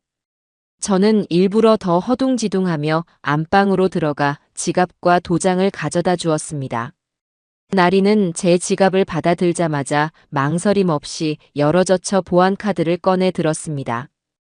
그 모습이 어찌나 자연스러운지 마치 자기 지갑을 뒤지는 것 같았죠. 자, 어머님. 이리 와서 앉아보세요. 제가 하는 거 잘 보셔야 해요. 나중에 또 잊어버리시면 안 되니까. 나리는 제 핸드폰을 빼앗아 들고는 제 옆에 의자를 바싹 당겨 앉았습니다. 저는 가슴 주머니 속 펜의 클립을 테이블 아래에서 아무도 모르게 딸깍하고 위로 밀어 올렸습니다. 녹음이 시작된 것이었죠. 나리는 현란한 손놀림으로 핸드폰 화면을 눌러댔습니다. 저는 그 옆에서 작전대로 최대한 어수룩하고 바보 같은 질문들을 퍼부으며 나리의 심기를 건드렸습니다. 아가, 그렇게 빨리 누르면 내가 어떻게 보니?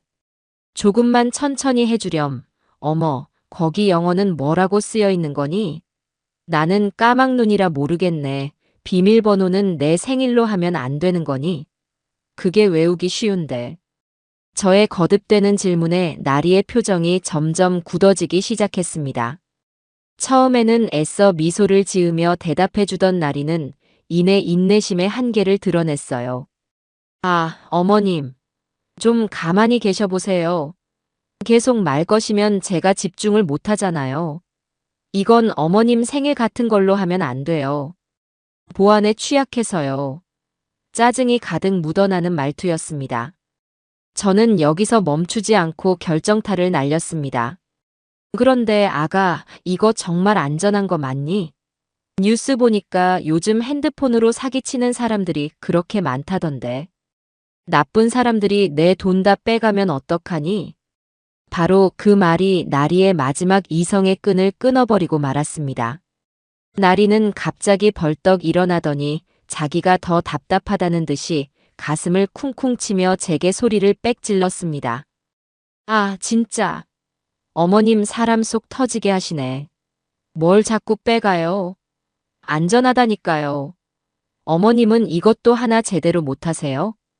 그냥 이렇게 누르면 된다니까요.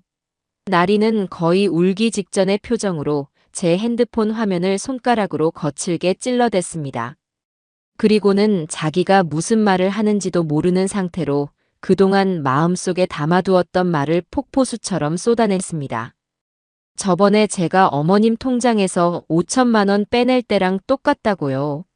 그때도 이 보안카드 사진 찍어놓고 어머님 주민번호로 인증서 새로 받아서 하니까 5분도 안 걸렸어요. 그때는 아무 말씀 없으셨으면서 왜 이제 와서 자꾸 의심하고 그러세요? 답답해 죽겠네 정말.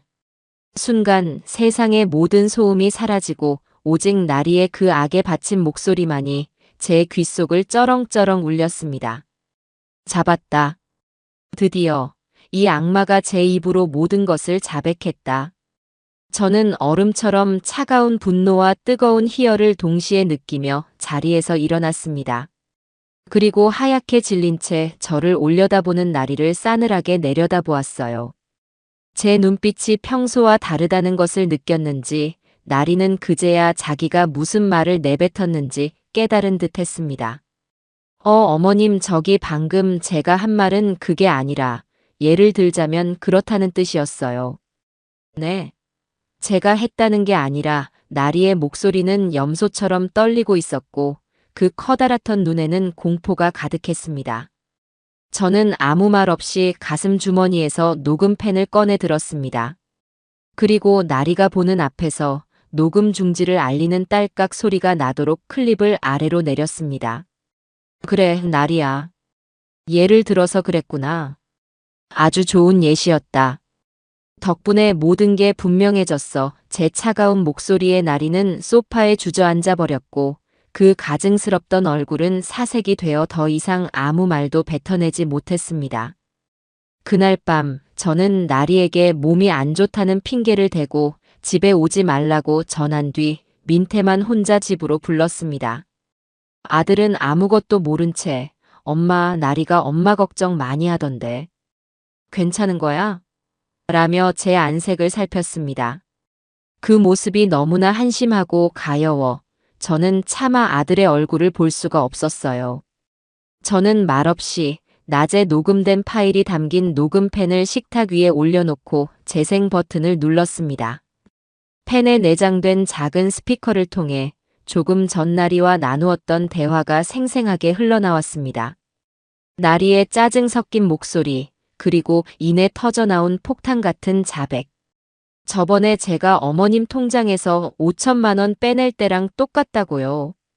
선명한 나리의 목소리가 거실을 가득 채우자 민태의 얼굴은 점차 굳어지다 못해 하얗게 질려갔습니다. 녹음이 끝나고 찾아온 무거운 정적. 민태는 마치 시간이 멈춘 것처럼 미동도 없이 앉아 있었어요. 엄마 이게 다 사실이야? 나리가 정말 엄마 돈을 내 귀로 똑똑히 들었을 텐데 뭐가 더 궁금하니? 너가 세상에서 가장 믿고 사랑한다던 아내의 진짜 모습이다. 제가 얼음장 같은 목소리로 말하자 민태는 더 이상 버티지 못하고 무너져 내렸습니다. 아들은 의미 없는 소리를 내뱉으며 식탁 의자에서 바닥으로 스르르 미끄러졌습니다. 그리고는 어린아이처럼 정말 서럽게 울기 시작했어요. 엄마, 내가 정말 죽일 놈이야. 사실은 어렴풋이 알고 있었어. 나리가 갑자기 비싼 명품들을 사들이고 우리 형편에 맞지 않는 씀씀이를 보였을 때 이상하다고 생각했어. 하지만 무서워서 아무 말도 못했어. 진실을 마주할 용기가 없었어. 나리가 화를 내고 이 가정이 깨져버릴까봐 그래서 그냥 눈을 감아버렸어. 엄마가 돈이 없어졌다고 했을 때도 애써 엄마를 탓하며 진실을 외면했어. 엄마 미안해 내가 정말 미안해 아들은 바닥에 이마를 찌으며 용서를 구했습니다. 아들의 눈물 섞인 고백은 제 가슴을 갈갈이 찢어놓는 것 같았어요. 분노와 연민 그리고 배신감과 모정이 뒤섞여 저 역시 뜨거운 눈물을 흘리지 않을 수 없었습니다. 제 아들은 악마는 아니었지만 그의 나약함과 어리석음은 악마가 날뛸 수 있는 완벽한 판을 깔아준 것이나 다름없었습니다. 이제는 그 지옥 같은 판을 뒤엎어야 할 시간이었습니다. 아들의 처절한 고백과 나리의 완벽한 자백. 이제 모든 증거는 제 손안에 들어온 것 같았습니다. 당장이라도 경찰서로 달려가 이 모든 것을 까발리고 싶었지만 경자는 저를 말렸습니다. 그녀는 언제나 저보다 한 수 앞을 내다보는 현명한 친구였어요. 정순아, 아직이야. 마지막 단추를 채우기 전까지는 절대 방심하면 안 돼. 날이 그년이 자백을 하긴 했지만 홧김에 한 소리다. 시어머니가 하도 몰아붙여서 거짓말을 했다고 잡아떼면 골치 아파져. 그리고 가장 중요한 건 돈이야, 돈. 그 돈이 지금 어디에 있는지 찾아내지 못하면 너는 돈도 잃고 마음고생만 하다가 끝나는 거야. 경자의 말은 서늘한 비수처럼 제 가슴에 박혔습니다. 그랬습니다. 저는 돈을 되찾아야 했습니다. 제 피와 땀, 그리고 제 인생이 담긴 그 돈을 말입니다. 그럼 어떻게 해야 한단 말이니? 내가 그의 통장을 뒤져볼 수도 없고 제가 막막한 심정을 토로하자 경자는 기다렸다는 듯이 핸드폰을 꺼내 어딘가로 전화를 걸었습니다. 걱정 마. 이럴 때를 대비해서 내가 미리 손을 써놨지. 전문가의 도움이 필요할 때야. 경자가 말한 전문가는 바로 그녀의 조카였습니다. 어릴 적 명절 때 몇 번 보았던 까까머리에 유난히 눈빛이 초롱초롱했던 아이. 그 아이가 지금은 법의 테두리 안에서 사람들의 뒤를 쫓고 증거를 수집하는 소위 민간조사요원이 되어 있다고 했습니다. 경자는 약속을 잡았다며 저를 데리고 허름한 상가 건물에 있는 사무실로 향했습니다. 땡땡 기획이라는 낡은 간판이 붙은 사무실 문을 열자 말끔한 정장 차림의 청년이 우리를 맞았습니다. 바로 경자의 조카였어요. 그는 어릴 적의 개구쟁이 같은 모습은 온데간데 없고 모든 것을 꿰뚫어보는 듯한 날카로운 눈빛과 다부진 체격을 가진 진짜 전문가가 되어 있었습니다. 저는 경자의 조카 앞에 마주 앉아 그동안 있었던 모든 일을 남김없이 털어놓았습니다. 나리의 자백이 담긴 녹음 펜과 제가 모아둔 서류들, 그리고 나리의 사진과 주소까지. 그는 제 이야기를 듣는 내내 아무런 표정 변화 없이 오직 날카로운 눈으로 서류를 검토하고 제 말을 경청할 뿐이었습니다. 제 이야기가 모두 끝나자 그는 낮은 목소리로 물었습니다. 그래서 어머님께서 원하시는 결과는 무엇입니까? 단순히 이혼을 시키고 법적인 처벌을 받게 하는 것입니까? 아니면 재산 환수가 주된 목적이십니까? 그의 직설적인 질문에 저는 망설임 없이 대답했습니다. 둘 다. 아니, 세 가지 전부 다. 내 돈을 모두 되찾고 그 아이를 법의 심판대에 세울 거야.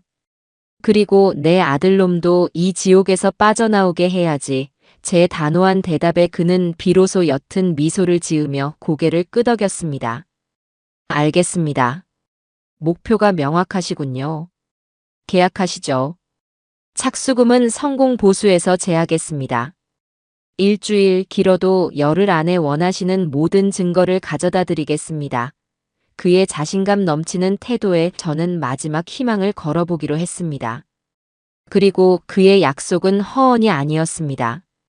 정확히 닷새 뒤 그는 저와 경자를 다시 사무실로 불렀습니다.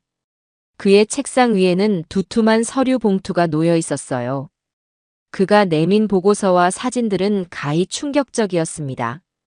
보고서의 첫 장에는 나리의 최근 일주일간의 행적이 시간대별로 꼼꼼하게 정리되어 있었습니다. 나리는 민태가 출근하고 나면 매일같이 택시를 타고 강남으로 향했습니다. 오전에는 백화점 명품관을 돌며 쇼핑을 하고 점심에는 고급 레스토랑에서 식사를 하고 오후에는 청담동의 유명 피부 관리실에서 관리를 받거나 필라테스 강습을 받고 있었어요. 사진 속 나리는 제가 단 한 번도 본 적 없는 화려한 옷과 머리부터 발끝까지 수천만 원을 호가하는 명품들로 치장하고 있었습니다. 제 눈에는 마치 제 피를 빨아먹고 화려하게 피어난 독버섯처럼 보였습니다. 분노는 거기서 그치지 않았습니다.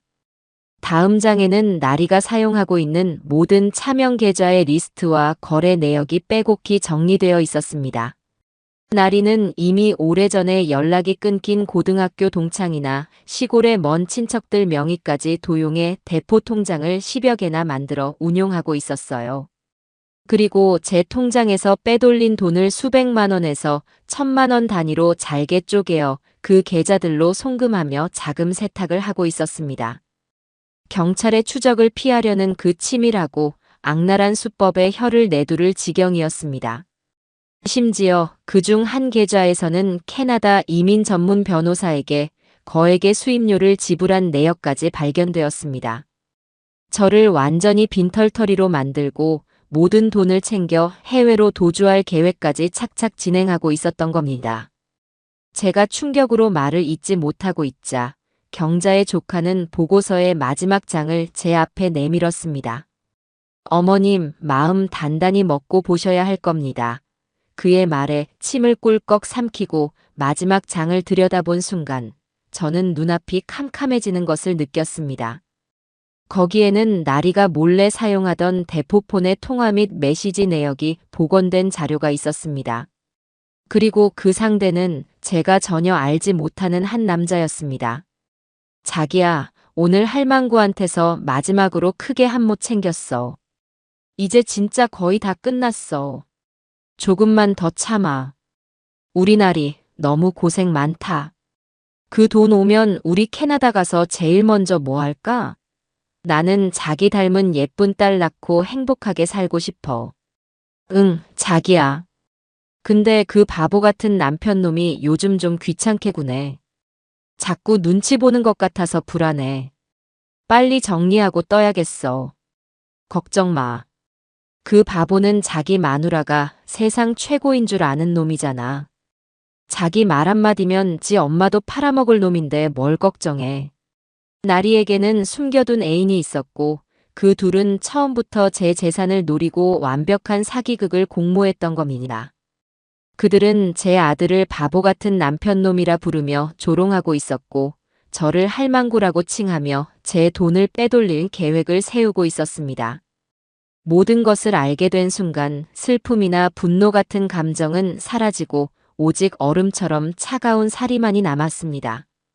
내 아들을 저렇게 우롱하고 내 인생을 송두리째 파괴하려 한 저 인간들을 절대로 용서할 수 없었습니다. 저는 떨리는 손으로 경자의 조카에게 물었습니다. 이 남자도 누군지 알아낼 수 있습니까? 그는 말없이 고개를 끄덕이며 다른 서류 봉투를 꺼내 제게 건넸습니다. 그 안에는 나리의 애인이라는 남자의 사진과 신상 정보, 그리고 현재 거주지까지 상세하게 담겨 있었습니다. 이제 모든 펜은 제 손안에 들어왔습니다. 저를 지옥으로 밀어 넣으려 했던 그 두 악마에게 진짜 지옥이 무엇인지 보여줄 시간이었습니다. 저는 마지막 결전을 위해 가장 화려하고도 잔인한 무대를 구상하기 시작했습니다. 그날 동쪽 하늘이 희미하게 밝아올 무렵, 저는 이미 잠에서 깨어나 있었습니다. 뜬 눈으로 밤을 지새웠지만 정신은 오히려 쇠를 두드려 나를 세운 칼처럼 맑고 차가웠어요. 오늘 이 지긋지긋한 연극의 마지막 막이 오른다. 그리고 그 연극의 연출가이자 주연은 바로 나, 박정순이다. 저는 옷장 깊숙한 곳에서 가장 아끼던, 하지만 가장 단정하고 기품 있는 짙은 남색의 원피스를 꺼내 입었습니다. 화려하지는 않지만 누구에게도 얕보이지 않을 기세가 담긴, 저에게는 갑옷과도 같은 옷이었습니다. 아침 일찍 경자가 갓 쪄낸 떡을 한 접시 들고 저희 집을 찾았습니다. 정순아, 밤새 잠은 좀 잤어? 얼굴이 헬쑥한 경자는 제 얼굴을 살피며 걱정스럽게 말했지만 그녀의 눈빛은 저에 대한 굳건한 믿음으로 가득 차 있었습니다. 우리는 식탁에 마주 앉아 마지막으로 계획을 점검했습니다. 경자의 조카인 민간조사원은 경찰과 함께 약속된 시간에 맞춰 집 근처에서 대기할 것이고 아들 민태는 나리가 도착하기 1시간 전에 먼저 와서 저와 합을 맞출 것이었습니다. 경자는 제 손을 꽉 잡으며 말했어요. 정순아, 오늘 가장 중요한 건 너의 연기력이야. 무슨 일이 있어도 절대 흥분하거나 동요하는 모습을 보여선 안 돼. 끝까지 어수룩하고 세상 물정 모르는 순진한 시어머니의 가면을 쓰고 있어야 해. 저 교활한 짐승이 제풀에 취해 스스로 무덤을 파고 들어가게 만들어야 한다고. 알았지? 저는 말없이 고개를 끄덕였습니다. 제 마음속에는 이미 수천 번의 리허설이 끝난 뒤였습니다. 약속된 시간이 되자 민태가 초인종을 눌렀습니다. 문을 열어주자 아들은 금방이라도 울음을 터뜨릴 것 같은 얼굴로 저를 쳐다보았어요. 엄마, 나 너무 무섭고 떨려. 내가 잘할 수 있을까? 녀석의 어깨는 사시나무처럼 떨리고 있었습니다. 저는 그런 아들을 안으로 이끌어 소파에 앉히고 따뜻한 차를 한 잔 건넸습니다. 민태야, 정신 똑바로 차려라. 너가 오늘 무너지면 우리는 모든 것을 잃게 돼. 너는 그저 엄마 옆에서 고개만 숙이고 있어. 겁에 질린 남편의 역할을 충실히 해내면 되는 거야. 너의 그 나약함이 오늘은 우리의 가장 강력한 무기가 될 수 있어. 제 단호한 목소리에 아들은 겨우 마음을 다잡은 듯 입술을 깨물며 고개를 끄덕였습니다. 저는 아들을 위해 일부러 나리가 가장 좋아하던 갈비찜과 잡채, 그리고 온갖 전들을 부쳐 잔치상처럼 차려놓았습니다. 이 음식들은 나리의 탐욕을 축하하는 마지막 만찬이자 그녀의 죄를 심판대에 올리는 제물이었습니다. 마침내 저녁 7시 정각. 현관문 비밀번호를 누르는 경쾌한 소리와 함께 오늘의 주인공인 나리가 등장했습니다. 어머님, 저 왔어요. 와, 어머님, 오늘 무슨 날이에요? 상다리가 부러지겠네. 나리는 눈부시게 화려한 실크 원피스에 제가 처음 보는 다이아몬드 목걸이를 하고 있었습니다. 머리부터 발끝까지 나는 곧 수십억 자산가의 며느리가 될 사람이다라고 외치고 있는 듯 했어요. 그녀는 제 돈으로 산 그 모든 것들을 과시하며 제 옆에 앉은 민태의 뺨에 가볍게 입을 맞추고는 의기양양하게 식탁에 앉았습니다. 역시 우리 어머님 음식 솜씨는 대한민국 최고라니까. 민태 씨, 당신은 정말 복받은 줄 알아. 나중에 우리가 강남에 더 넓은 집으로 이사 가면 어머님 꼭 모시고 살자. 내가 매일 이렇게 맛있는 밥 해달라고 할 거야. 저는 속에서 치밀어 오르는 구역질을 억누르며 인자한 미소로 화답했습니다. 그래, 아가. 어서 많이 먹으렴. 오늘 너를 위해 특별히 준비한 것이니. 식사를 하는 내내 나리는 쉴 새 없이 떠들어댔습니다. 보상금을 받으면 어디에 투자를 할 것인지, 어떤 차를 새로 살 것인지, 민태의 사업은 어떻게 확장시킬 것인지. 그 모든 계획 속에 나라는 존재는 없었습니다. 저는 그저 그 돈을 쥐고 있는 걸리적거리는 늙은이에 불과했죠. 저는 나리의 말을 잠자코 들어주며 간간히 추임새를 넣었습니다. 아이고, 나는 그런 건 하나도 모르겠네. 전부 너희들이 알아서 하렴. 저의 그런 반응에 나리는 더욱 신이 나서 마치 자기가 모든 것을 통제하는 여왕이라도 된 것처럼 굴었습니다. 길고 긴 식사가 끝나고 저는 과일과 차를 내오며 마침내 이 연극의 본론을 시작했습니다. 자, 이제 배도 부르니 가장 중요한 일을 해야지. 내가 서류들을 가져오마. 제 말에 나리는 숨을 꿀꺽 삼키며 자세를 바로잡았습니다.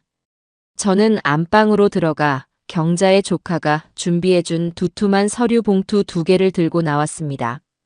하나는 나리가 기대하는 가짜 땅 계약서였고 다른 하나는 그녀의 죄악이 담긴 진짜 증거 자료들이었죠. 저는 먼저 가짜 계약서를 테이블 위에 올려놓았습니다. 아가, 여기에 도장을 찍으면 된다고 하더구나. 나리는 서류를 보지도 않고 가방에서 자신의 인감 도장을 꺼내며 환하게 웃었습니다. 네, 어머님. 어디에 찍으면 될까요? 바로 그 순간 저는 다른 서류 봉투를 들어 그 내용물들을 하나씩 아주 천천히 테이블 위에 전시하기 시작했습니다. 가장 먼저 나온 것은 나리가 백화점 명품관을 활보하는 모습이 담긴 수십 장의 파파라치 사진들이었습니다. 어머님, 이게 다 뭐예요? 나리의 목소리가 당황으로 물들기 시작했어요. 저는 나리의 눈을 똑바로 쳐다보며 물었습니다. 나리야, 너가 이 샤넬 가방을 참 좋아하는구나.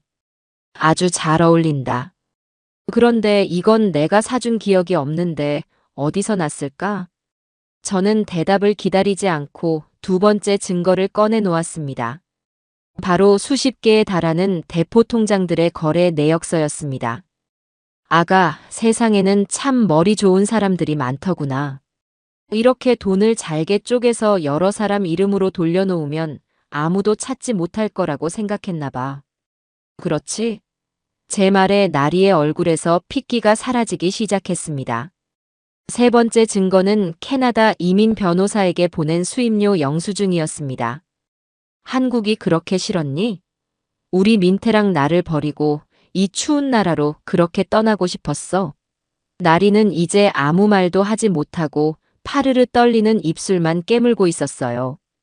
그리고 저는 마침내 마지막이자 가장 강력한 증거를 꺼내 들었습니다. 나리와 그녀의 애인이 주고받은 모든 메시지가 담긴 A4 용지 뭉치. 저는 그 종이를 들어 마치 시를 낭독하듯 한 문장 한 문장 또박또박 읽어내려가기 시작했습니다. 자기야, 오늘 할망구한테서 마지막으로 크게 한 못 챙겼어. 할망구가 나를 말하는 거니, 나리야? 나리는 고개를 저으며 필사적으로 부정하려 했습니다. 저는 계속해서 읽어내려갔습니다. 걱정 마. 그 바보는 자기 마누라가 최고인 줄 아는 놈이잖아. 자기 말 한마디면 지 엄마도 팔아먹을 놈인데 뭘 걱정해. 바보는 우리 민태를 말하는 거였구나. 제가 마지막 문장을 읽었을 때 나리는 마침내 이성을 잃고 말았습니다. 아니야. 아니라고. 이건 다 조작된 거야. 거짓말이야. 당신이 날 모함하는 거야.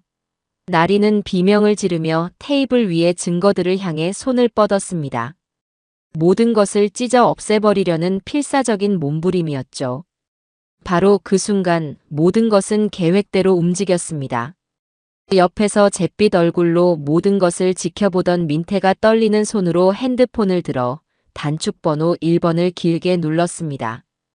지금입니다. 그리고 거의 동시에 굳게 닫혀있던 현관문이 열리며 제복을 입은 경찰관 2명이 성큼성큼 거실로 들어섰습니다. 그들의 뒤에는 비장한 표정의 경자와 그녀의 조카가 서 있었어요. 모든 상황을 파악한 경찰들은 순식간에 나리의 양팔을 붙잡아 제압했습니다. 유나리 씨, 특정 경제범죄 가중처벌 등에 관한 법률 위반, 사기, 절도, 사문서, 위조 및 동행사 혐의로 긴급 체포합니다. 당신은 변호사를 선임할 권리가 있으며 진술을 거부할 권리가 있습니다.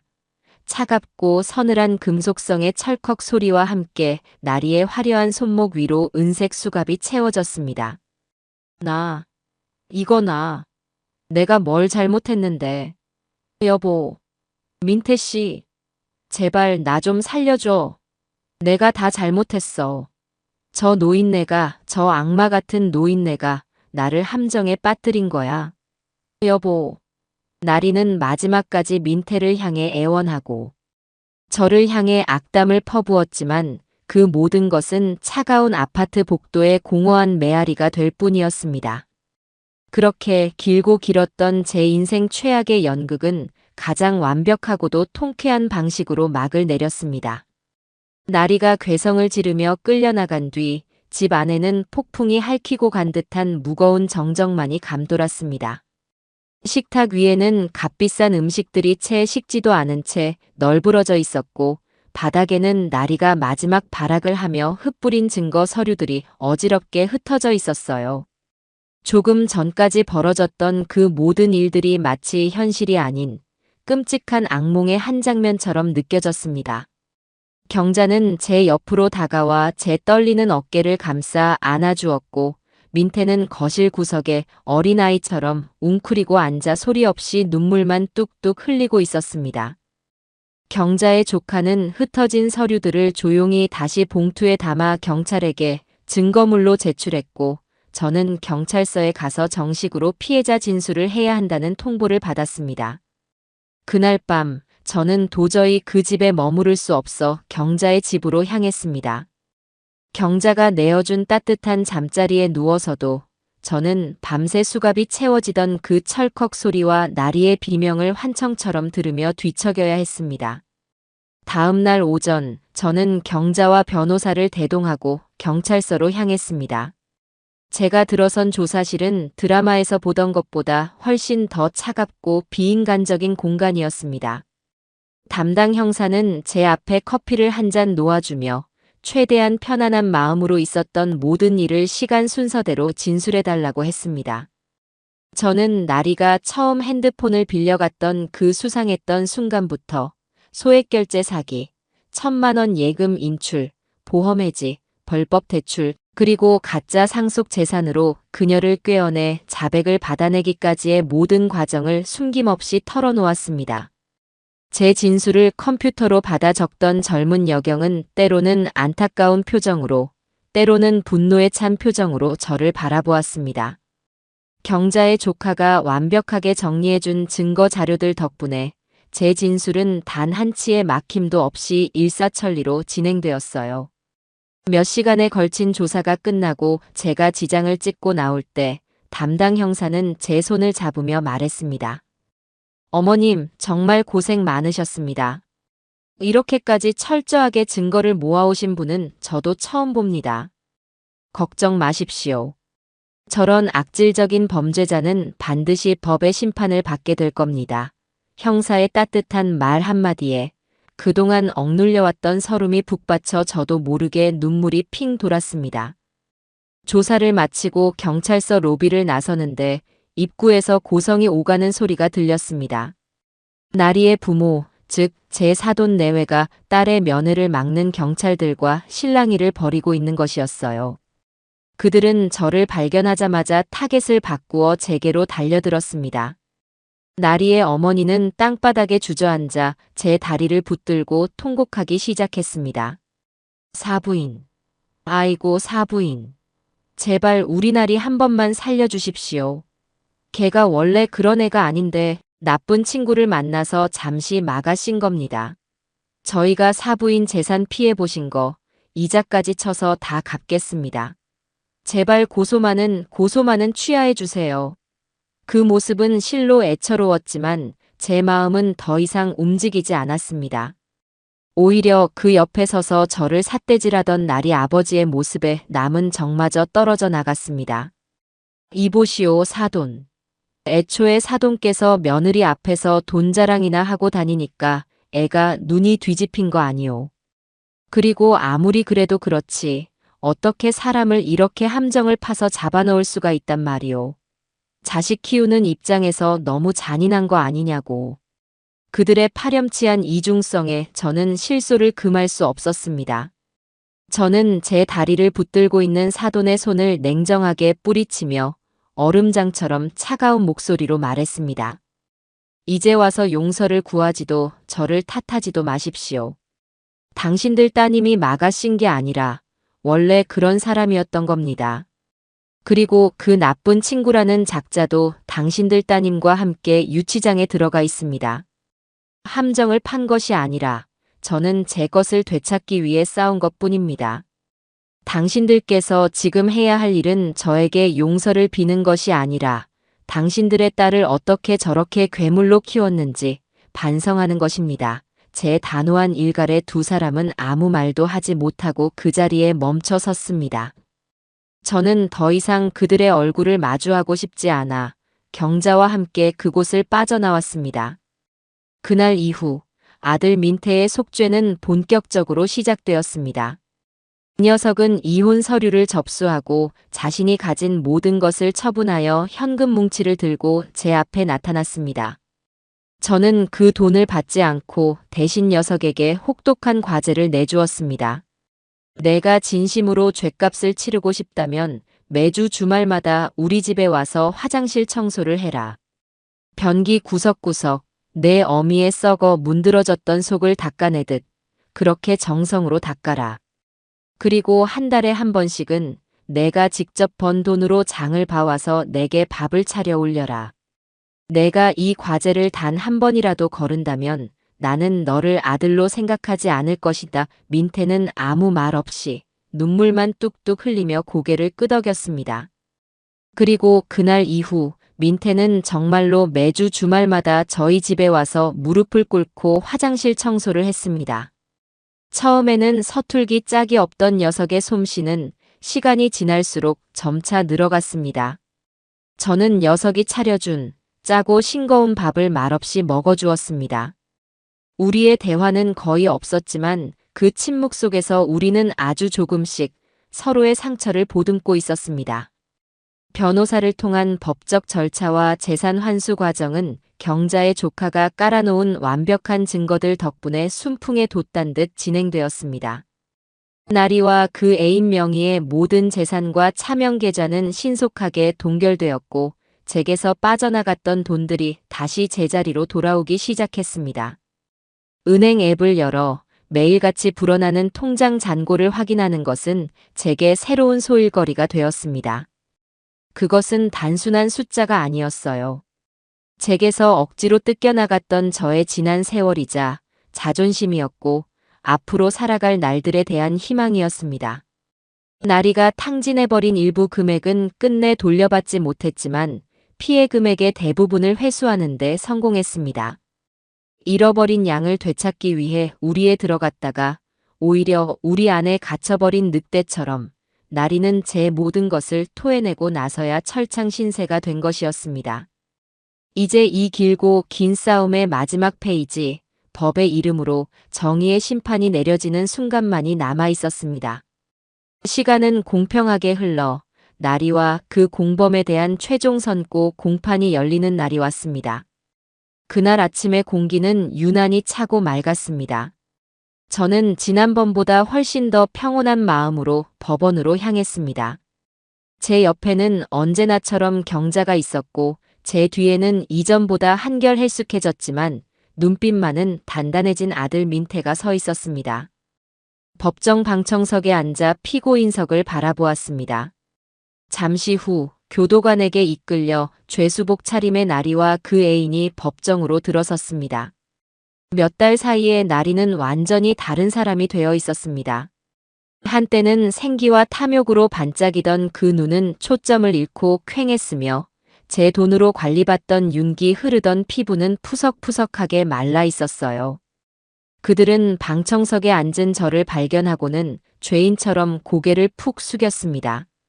재판은 마지막 절차를 향해 나아가고 있었습니다. 검사는 자리에서 일어나 그들의 죄목을 하나하나 짚어가며 엄중한 처벌을 요구하는 최종 논고를 시작했습니다.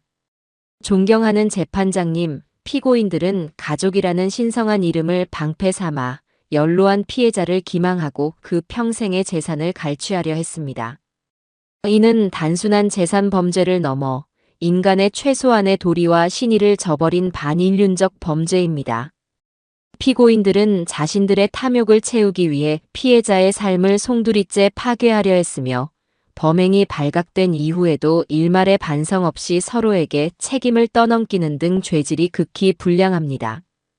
부디 이들에게 법이 정하는 가장 엄중한 처벌을 내려 다시는 이 땅에 이와 같은 비극이 반복되지 않도록 경종을 울려주시길 바랍니다. 검사의 날카로운 목소리가 법정 안을 가득 채웠습니다. 나리의 변호사는 어떻게든 형량을 줄여보려 나리가 불우한 환경에서 자랐으며 애인의 꼬임에 넘어가 어쩔 수 없이 범행에 가담했다는 식의 동정심에 호소하는 변론을 펼쳤지만 그 모든 것은 이미 명백한 증거들 앞에서 공허한 외침에 불과했습니다. 마침내 재판장이 무거운 침묵을 깨고 자리에서 일어나 판결문을 읽어내려가기 시작했습니다. 법정 안의 모든 사람들이 숨을 죽였어요. 주문. 피고인 유나리를 징역 7년에, 피고인 김건풍을 징역 4년에 처한다. 판사의 낮고 위험 있는 목소리가 법정 안에 울려 퍼지는 순간 나리는 억울하다는 듯한 짧은 비명을 내지르며 그 자리에 쓰러지듯 주저앉았고 그녀의 애인은 모든 것을 체념한 듯 두 눈을 질끈 감았습니다. 저는 그 모습을 바라보며 조용히 눈을 감았다 떴습니다. 제 마음속을 휘젓던 길고 긴 폭풍이 마침내 완전히 멎는 순간이었습니다. 정의는 살아있었고 비록 더디게 왔지만 반드시 제자리를 찾았습니다. 법정을 나서자 눈부신 햇살이 쏟아져 내렸습니다. 저는 하늘을 향해 아주 길고 깊은 숨을 내쉬었습니다. 제 폐부 깊숙한 곳까지 맑고 깨끗한 공기가 들어와 그동안 쌓여있던 모든 응어리와 화병을 씻어내리는 것 같았어요. 모든 것이 끝났다는 안도감과 함께 제 인생에 새로운 막이 열리고 있다는 예감이 들었습니다. 그날 이후 저는 가장 먼저 과거와의 이별을 고했습니다. 나리의 추악한 기억과 제 눈물이 서려있는 그 낡은 아파트를 처분하고 경자의 집 근처에 있는 작지만 햇살이 잘 드는 아담한 빌라로 이사했습니다. 새 집을 제 손으로 직접 꾸미고 베란다에 작은 텃밭을 가꾸며 허브와 상추를 키우는 소소한 일상은 제게 큰 기쁨과 위안을 주었습니다. 아들 민태는 이제 어엿한 직장인으로 자리 잡아 여전히 주말마다 저희 집에 와서 청소를 하고 밥을 먹고 갔습니다. 우리는 예전처럼 살가운 대화를 나누지는 못했지만 이제는 서로의 눈을 마주보고 웃을 수 있게 되었어요. 그것만으로도 좋겠습니다. 그러던 어느 날 동네 노인복지관을 지나다 우연히 어르신 디지털 금융 사기 예방 교실이라는 현수막을 보게 되었습니다. 그 순간 제 머릿속에 전구 하나가 탁 하고 켜지는 듯 했습니다.